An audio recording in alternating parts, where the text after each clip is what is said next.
What's up, everybody? Welcome back into the Play the Fights on College Football Show, National Championship Game Day. First time we're doing this, a little pregame show, get you ready, amped up for the national title game that kicks off here in just about an hour Central Time, that is. I mean, 6:30 kickoff for us in God's time country. I mean, the God's time zone is Central Time zone. I don't know how you guys feel about that, but we're just going to talk about the game. We're going to break it down just a little bit further than we did in our preview, which you can check out on our YouTube for the full clip. Hit the subscribe button, hit the like button. We appreciate you being here. We love you. It's been a great season, and gentlemen, it's coming to a close. How are we feeling about that, JP? It ends tonight. Yeah, I'm a little bummed just with the aspect that, we're on the spotlight here with college football on a Monday, but it didn't feel like it got the same hype and just like the advertisements. But Can I interject?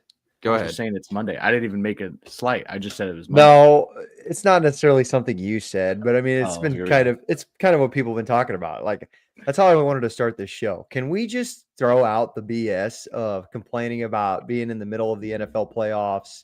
It doesn't bother me. All that stuff. But I think tonight's the night, damn it. People would say that the advertisements for it aren't near as heavy. There's not like the promo videos, I guess, that you would call those commercials that ESPN or ABC or whoever they did for the first two rounds. They did for the first. That's what I'm saying is I think the money is in different spots at this moment. I would just say that's what people consider the hype, not necessarily the hype with the fan bases and people paying attention to the college football world. It's just like the TV being thrown in your face kind of thing would be my assumption. This is what people are seeing and saying something. It doesn't bother me none because I watched the playoff games, like the NFL games. Cool. It's kind of what I thought, and I was more I'm a college football person. I grew up in a state where it doesn't have professional football. You live and hang out and, do this whole thing around college football teams and your universities in general. So I think everybody's different. There's some people like college football more. Some people like the NFL more. For me, it's not even close comparison in what sport I, lean towards. And so I think I've been pumped up all weekend for this one. But yeah, so people are saying the less hype, but if you're relying on outside sources to hype you up for a college football national championship game, you don't need to watch it. You're not really the fan we thought you were. I think the only big ad I ever saw run this week, at least just for me, was, did you guys see the computer generated Jack Sawyer and Jeremiah Love running through the walls that were changing clips of the? That's pretty much the only one that was on social media, those stuff, right? That wasn't a TV commercial. Yeah, but they usually double it up, right? I think I saw something on TV that was very similar, just an expanded version of that. But I would agree. I don't think I've seen a lot of national championship ads floating around, which is crazy because it's two programs with gigantic audiences, two blue bloods of the sport, which we'll break down. We look at the tail of the tape. But Jake, how are you feeling? College football wraps up tonight. You got your Notre Dame shirt on, ready to support the Irish. Are you going to cheer like it's Iowa State playing out there or what? Like Iowa State's playing out there. Max, you're running close. Yeah, he's coming over here. You put yourself in a tough spot with him coming over tonight. Max is a friend of the show, big Notre Dame fan. Just for everybody out there. I was trying to think. It's been a fun journey. We've probably watched, what have they played? 16 games. We've probably watched 13 of the 16 together. We've watched all the playoff games there, so it's been a lot of fun to do that with him.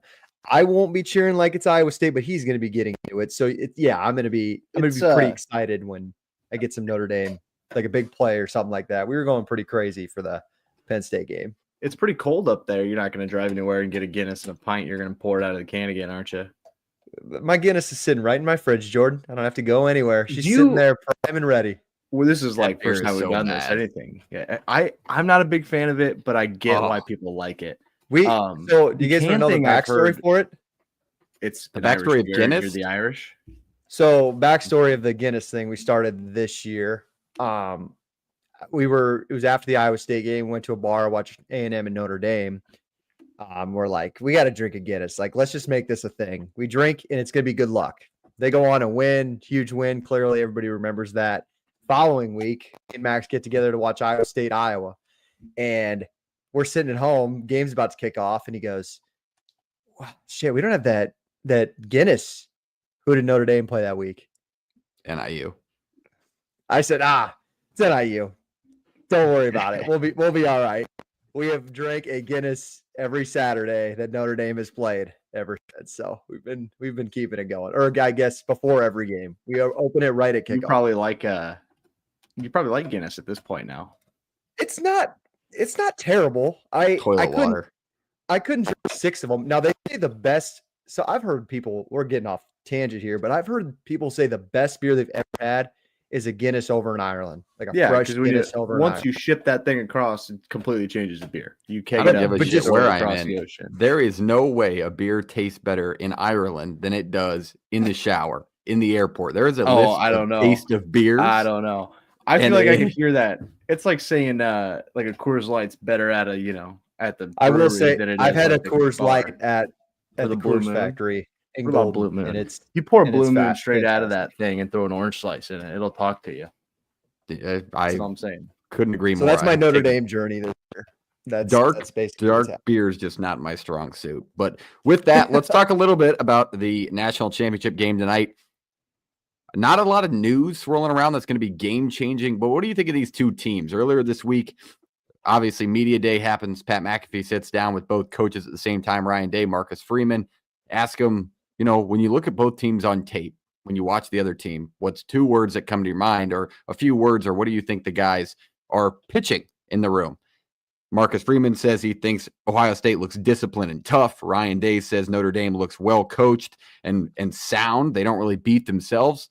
What do you guys think? You look at these two programs, they're blue bloods of the sport. What do you think after watching a full season of Ohio State in the Big Ten, JP, obviously, as a fan of the member of the conference? What are your thoughts on Ohio State as a team tonight?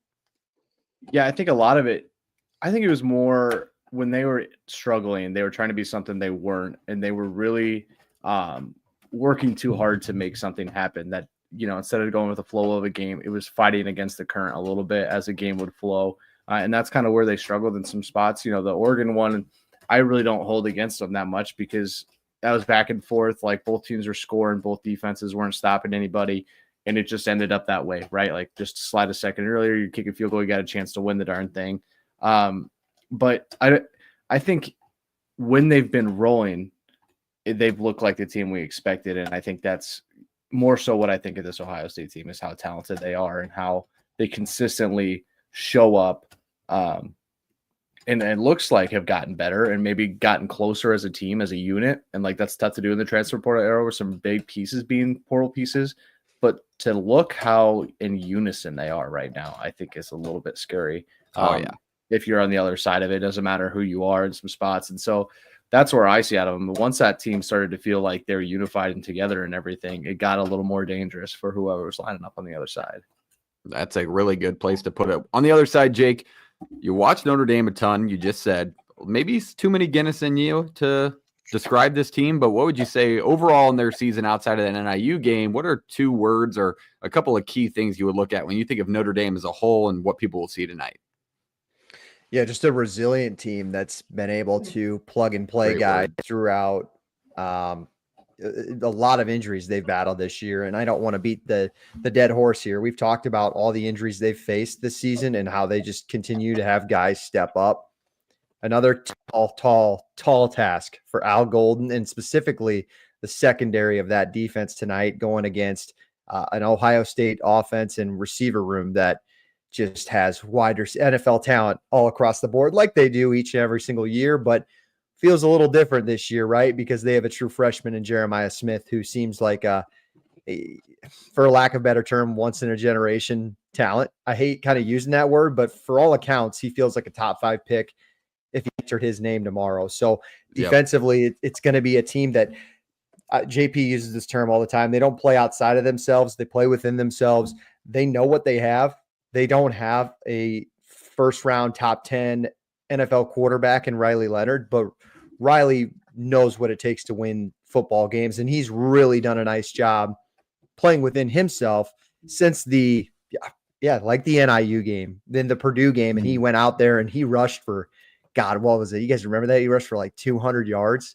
And then there's been times where he's had to step up with his arm and he's made some plays, but this isn't a team who is going to, even with all the talent in Ohio State, I don't think they're going to get rushed. They're not going to panic. They're going to continue to just stick to the game plan and stick to what's worked all year for them. All right. With that, let's look at the tail of the tape. We had it up earlier, but these two programs I mentioned are blue bloods of the sport. They're 6-2 all time in favor of Ohio State head to head. I don't think Notre Dame's won in this series since I believe I saw 1934 and 1935. The last 6 dating back to 1995 have gone in favor of Ohio State, including that last matchup that everybody knows about with the famous Ryan Day shout out to Ohio and shots at Lou Holtz, as everybody loves. But these programs as a whole are just dominant of the sport. 977 wins all time for Ohio State to Notre Dame's 962.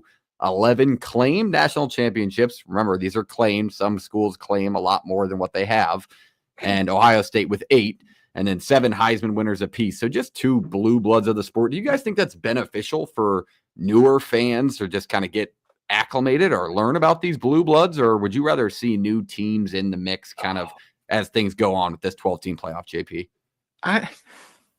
People are going to look at the brands and just be like, wow, same teams win it every year. Now, one hasn't won it since 14. And the other hasn't won a national title since 36 years. 36 years. When was the last time they played it? And it was that tail game. What year was that? 2012. Or 12. 2012. Okay. It's the same brands. They haven't been national champions. Ohio State hasn't played for a national title in a while either. Like, to me, it's like you're getting a refresh. You're getting, new champions and stuff like that. This will be the second straight year that the national champions north of the Mason-Dixon line. RIP to those graphs that used to circle just like 5 states, Yep. down south and been like, oh, this is where all your national champions are in every sport. Yeah, that's long gone. Hate to tell everybody that, but that's not happening anymore. So that's great. And so for me, it's just one of those things where we love it because it is different teams and teams that are worthy of it too. I would also add that in. We're not just getting some team in there like in some years in hoops where it's just get hot, drop a couple shots and things change. You can't do that in this sport anymore. In the BCS, when it was 2 teams, maybe a team could sneak in, but it wasn't really that surprising in most BCS years on what 2 teams were playing for it. Are people happy? I think people are happy to see Notre Dame there because you either love or you hate them. I think more people in recent years hate Ohio State and what they are, what they represent. So I think that may be something that people are annoyed with because they're used to seeing Ohio State within that 14 playoff, right? Yeah. Not as used to seeing Notre Dame. So I think maybe that plays into things. And maybe you have more people rooting for the Irish this year than you had in years past. I mean, I think it's safe to say I don't think either of these teams would have gotten the bid to the 4 team, right? I thought about it today. You maybe give Notre Dame the edge. Yeah. So You would Notre give Dame Notre would be Dame one. They would have been 10-2, fighting for the 4, right? Yes. Mm-hmm. I mean, that would have been the debate, but I don't think Ohio State would have gotten in. They didn't I don't play think for a they would have conference either. title. They lost to Michigan. Here they are having a chance to play in the national championship. So maybe the 12-teamer is in favor. What about you, Jake? I'll change the question down to you.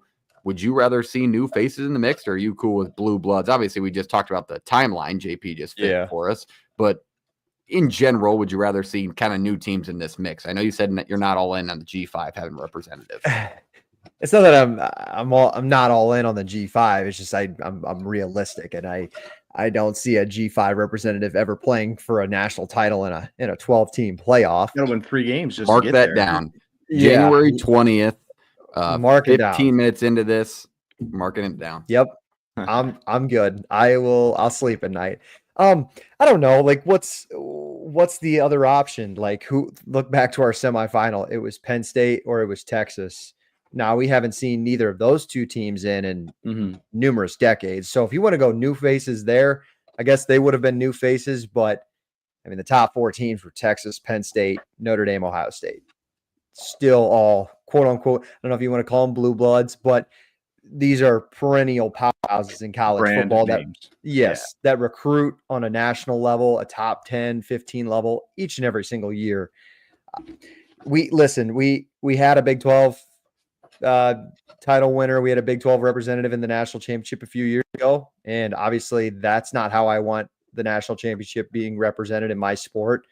But would Arizona State have been great this year? Absolutely. I'm always rooting for it. The day I see the G5 representative in the national title, you won't hear a complaint out of me, Parks. I promise you that.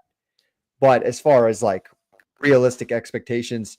No, I there's probably, we could do a list. This is an off-season topic, but we could pick there's 12 teams in college football that I think will be in the national title for the next 10 years. And I don't think we'll ever change outside of that 12. Maybe there's an SEC team like a Kentucky or a Florida that just gets a ton of money and gets hot one year. But outside of that, there's 12 teams that are going to be circling around in the national title like they are. We could go through it. I could give you the national championship participants ever since the 12 team, or just ever since the playoffs been around. It's only been probably less than 12 teams if I had to count. Do you feel like they had We that can probably do that conversation off our though in head. the early 2000s, late 90s, mid 90s with Penn State, Nebraska, Miami? Did they say the same thing back then though? Because I mean, in 10 years, Probably. 10, Nebraska won 15 years. Yeah, I need to remember, but they won two or three in the 90s. Late in the 90s, 3 late in the 90s, 94, 95, 97. So are you asking if you think there's going to be He's saying a new team arise? No, I'm just in saying a a little decade that'll. In comparison to your point, what you just said, you feel like it's always going to be the same 12 teams swirling. They probably said the same thing back in the early 2000s, late 90s about Nebraska, Miami, Texas at that time. Oklahoma. And how many years did Texas take off? They haven't been to the national title since 2009. And even that way, they backdoored their way in and got smacked. But definitely an interesting conversation to have. I think football goes in waves. The sport goes in waves. It always will. And every sport goes in waves. Teams have runs, schools have runs, and then, they kind of wean off, and not necessarily that they get, or just hard stop. And it's just things happen. It's a sport, it's a lot of time. It's really hard to win football games. It's that simple. It's really hard to stay at a level that high up, right? Yeah, I think it's a good place to put it. But all right, let's go into the game. Let's give final thoughts. A couple key factors. Obviously, we did our full breakdown that's been live on our YouTube for a few days now. Give that a look, give that a listen. But if you had to stick out one or two key factors for your squad tonight, because we all have made our picks and we will share them again at the end with the score prediction. But JP, what do you think the keys are to the game for the winning team? Yeah, whoever wins is going to win the line of scrimmage. And I think winning the line of scrimmage more so in the ability to run the football. And so both teams have talented backs. Both teams have offensive lines that are good, but are a little banged up in some spots. Both teams are going up against great defensive lines. And so I'm not really, breaking any news or doing anything crazy by saying we have to be able to run the football, whoever you are, to win the game. But I think it's more outlined in this one than it had in any other previous matchup. You could argue the Penn State Notre Dame game. But I would argue Ohio State without the run game, it creates the same problems, if not more problems, in some ways. So controlling the offensive line of scrimmage is what will help you win this game and will go a long ways and pay dividends for you come third, fourth quarter, and you're able to get more than 2-3 yards a carry. All right. I think that's a good way to put it. I will go on the opposite side, or kind of just looking at both sides, but I think a big key for Notre Dame, which is a team that I obviously talked a lot against in our original preview, a key for Notre Dame is that they can limit the run game of Ohio State, kind of winning the line of scrimmage like you just said, JP.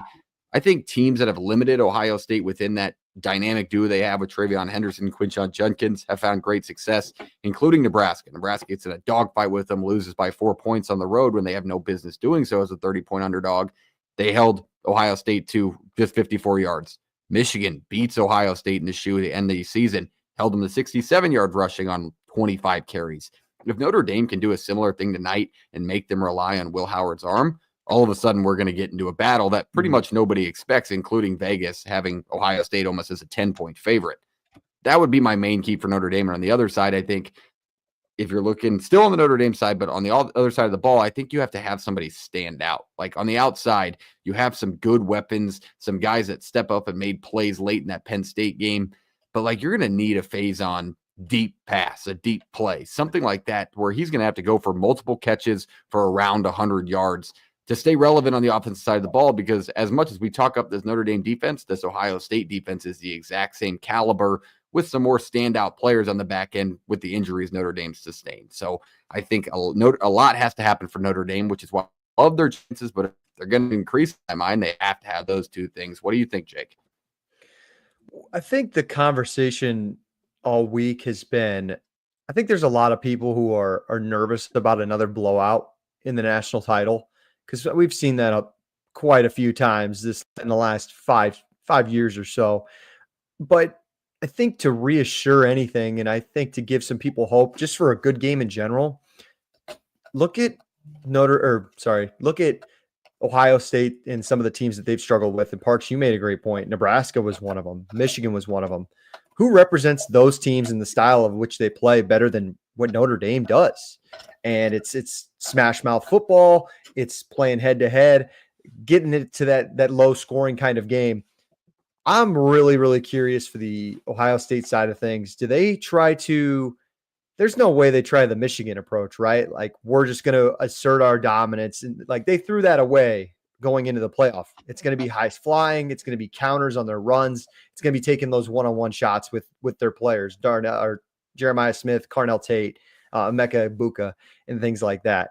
But who knows? Maybe I don't want to be a Ryan Day hater, but maybe Ryan Day outcoaches himself and he just tries to be, he thinks too much about it. It's the biggest stage. He's never coached in a national championship. Maybe he gets it in his own head and gets in his own way like he does in the Michigan game.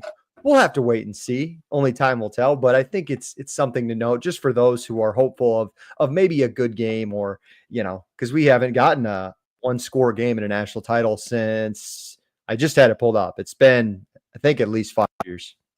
Yeah, the Alabama pick six kind of skewed that one, but that's the last time I could think of a pretty much close game till the end. I mean, last year's, after pulling up the clips and highlights today, I think it was 27-13 with 5 minutes left. That kind of got away, but it was genuinely close a little bit. It just felt teetered on the side of Michigan the whole game, which is kind of like I feel like it's going to be for Ohio State tonight. Shout out Cowboy really quick. JP's dog in the background just mowing that bone. Pre-game, he's just going after it. If you hear those little chirps, we just got to give him a quick shout out. But JT comes in. Who do you trust more in this game? That's a simple question, but it's a good question to kind of roll us into our picks to end the show. What do you think? Will Howard or Riley Leonard, JP? Will Howard. If I can get legs and the ability to throw the football, I'm in. I think the Big 12 guy might have a separate answer. And that's fine. I'm not anti Riley Leonard, but if I'm picking a guy to go win me a game and he can't throw it vertically consistently, I think I'm getting, less than what I need. Very fair point. I think on the other side to that, I would counter it's Riley Leonard because who put the drive together. It wasn't the last drive because they wanted a game-winning field goal, but Riley Leonard put a drive together against Penn State late in that fourth quarter to take the lead. He found I'm already forgetting his name, number one on the receiver. I know the corner slip, but they taught that to I think they go up 23. Yeah, something golden something. I can't. I'm blocking it out too. Help us out, Notre Dame fans. God damn it. But I trust him there, and like Will Howard is, as people call him, like the whoopsie daisy king. Like he's got this ability to make poor decisions. Now I know Leonard threw a couple of bad picks in the Penn State game, but look back to their two losses, Michigan and Oregon. They were trailing. They had the ball. They needed to go and drive and score. And maybe not totally out of Will Howard's control, but just didn't get it done. And I've seen Riley Leonard put drives together and win football games. So yeah, I am maybe a little more biased towards Notre Dame or Riley Leonard in general, but I think that would be my argument for me, I trust Riley Leonard if Notre Dame's down in this one with one score to go. And just to back up your point a little bit, I had that down in my notes as one of my keys to the game is I think also a thing that Notre Dame needs is Will Howard to make a few of those mistakes, probably more than one, to be honest with you, because he did it in the Texas game where it just seems for a fourth, fifth-year quarterback to make some of the throws or mistakes he does. It's kind of shocking sometimes. Like he threw that pick that was in quadruple coverage, so that Texas dude severely underthrown. An interception, same thing in the Michigan game. He threw a bad one. Same thing in the Nebraska game when they struggled offensively. He threw a really bad one. So I think Notre Dame, if they can get a couple of those tonight, which they have the defensive backs, the caliber to, they just had a true freshman be named an All-American that came in for a guy with an injury. They have Xavier Watson, the backside, who's an elite DB, an NFL guy. So they have guys back there that can force those mistakes. And if they get a couple of them, Lord knows, we might get that first one-score game in like 6 years. Go ahead, Jake. Gray House. I couldn't think. I didn't even look it up. It just popped. It just popped in my head. It's Gray House. Why was I saying Golden? Golden Tate? Shout out Golden Tate. Notre That's Dame a alum. G. You're G. You know, you're thinking you're on the right track, the right letter. At least somebody remotely close to that program has Golden in their name. All right, let's do it. We're already at half an hour. We're getting near kickoff. Obviously, you're going to tune into the pregame show. All the festivities going around Atlanta tonight. But let's give our pick predictions to finalize up the 2024-2025 college football season with Notre Dame and Ohio State. Everything on the line. JP, who you taking? What do you got as the score? Got it to work. Let's go. Look at that sharp little score bug down there. Love that. I got 27-13 Ohio State here. I think just the difference here is I do think that there's a real chance that Riley Leonard could make some plays with his legs and continually avoid sacks like he's done all year. Like, yeah, I think he's best in college football at it. And that's not me like breaking news or anything again, but that's like stat proven his ability to avoid sacks.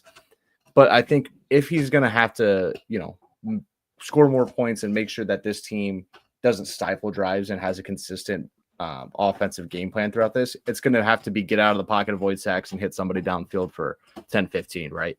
I think I respect Ohio State in the aspect that they are going to have more of an ability on both sides of the ball to have success. I do worry about Notre Dame's ability to run the ball a little bit more.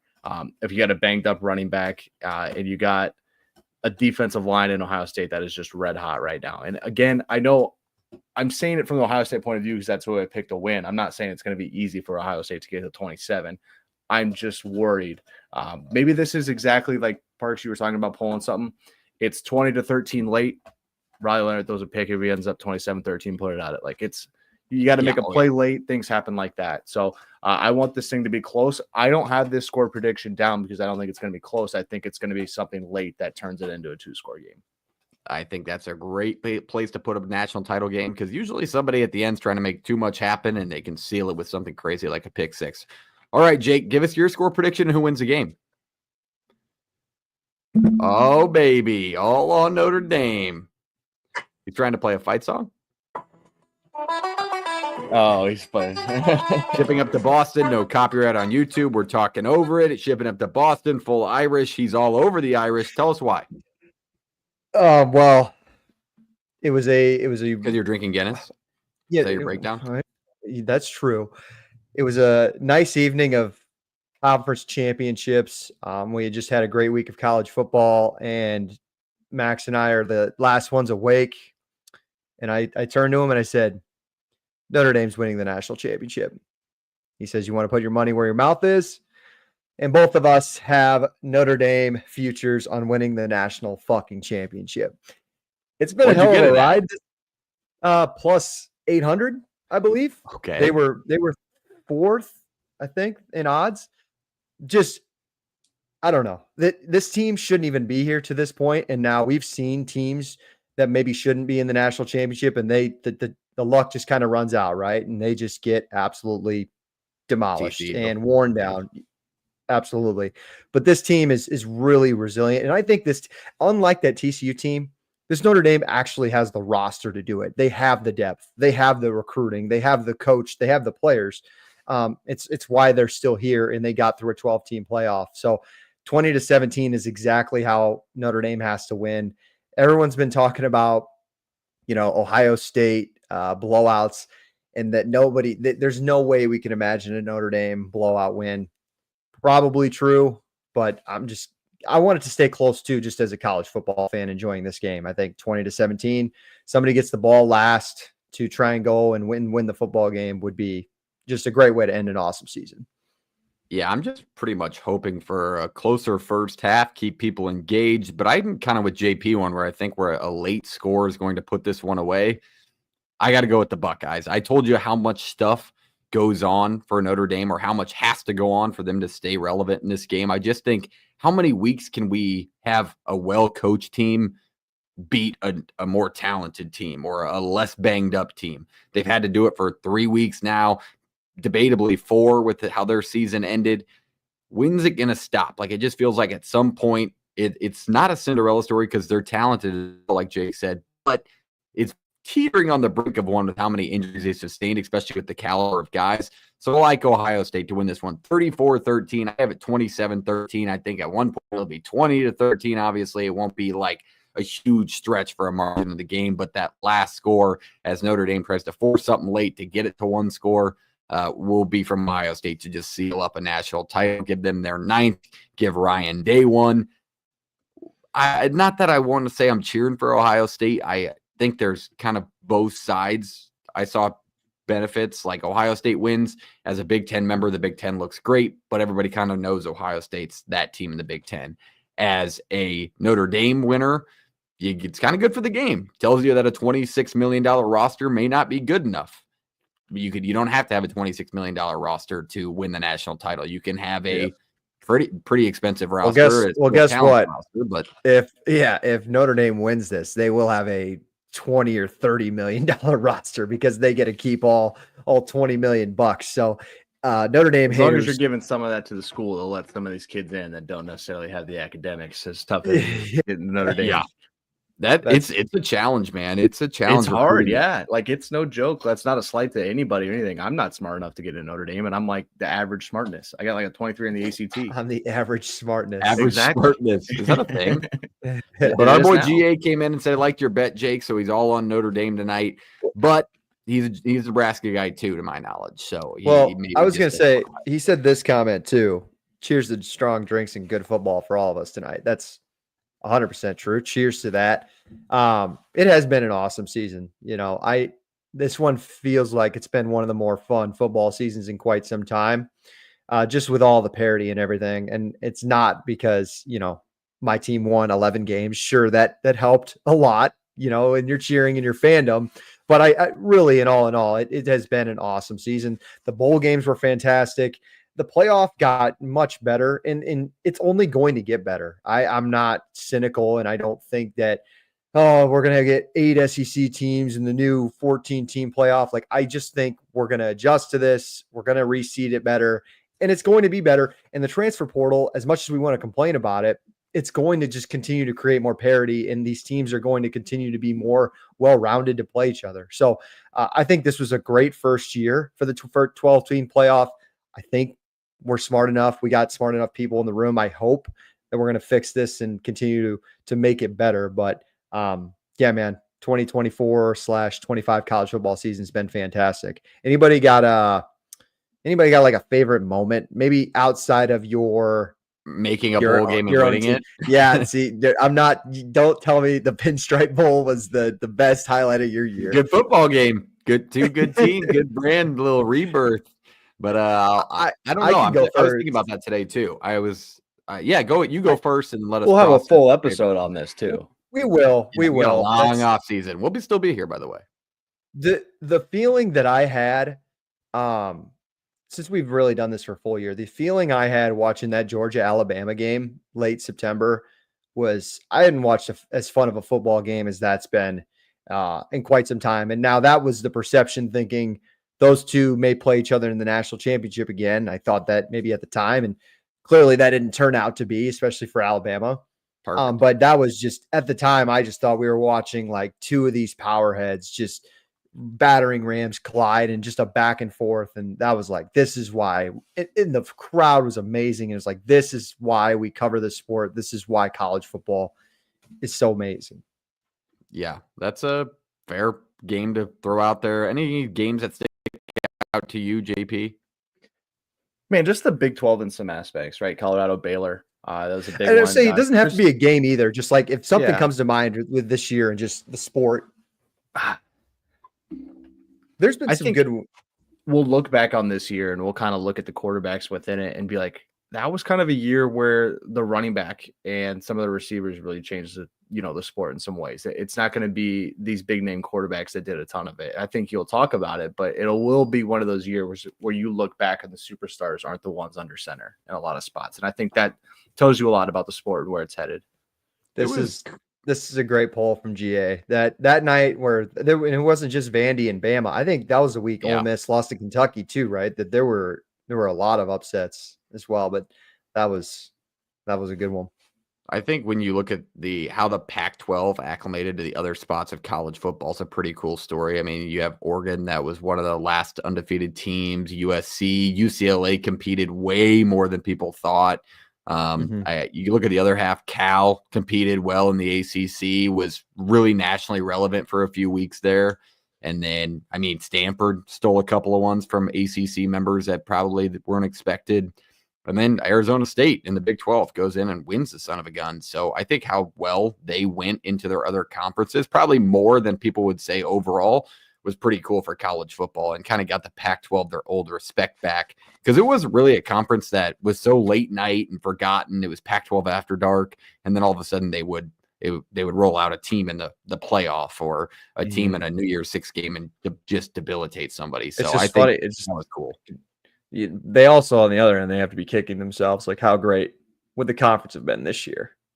They would have probably shot each other in the foot, though, and killed themselves overall like they did in the past. That was Pac-12 for everything. Yeah, look how bad Utah was this year. Yeah, that's true. I guess I was just thinking Oregon and Arizona State. Like, Utah was bad, USC disappointed, but maybe USC would have just been better in that conference. Colorado would have been fun. I don't know. I think Colorado would have been way worse off in the old Pac-12. If all the teams were combined, I don't know if Colorado maybe gets to 6 wins compared to what they were. Oh, what if they got like USC, UCLA, even Washington, Utah? Like, if they play those teams, Washington State, Oregon State. Yeah, Colorado would have gotten to 6 wins just fine. They would have been fine. I don't know. I think you're discrediting Washington State. It wouldn't be a play the fight song show. It wouldn't be a wrap up to 2025 without Parks hating on the Buffs. Well, I've given them their flowers too. Let's not just say I just have to throw points out there. I think it would be closer than you think. That would be fun to make up a schedule. I think obviously you saw them against Utah, but whatever. All right. That ends the college football season for this year live for us, but we will be here all off season covering everything college football, fun drafts, fun scenarios that we create as a group just to talk about the sport all off season long, as well as covering the transfer portal, coaching changes, anything that happens in the sport. You can find live discussion posts here. So make sure you hit the follow button, make sure you hit the subscribe button, make sure you hit the like button.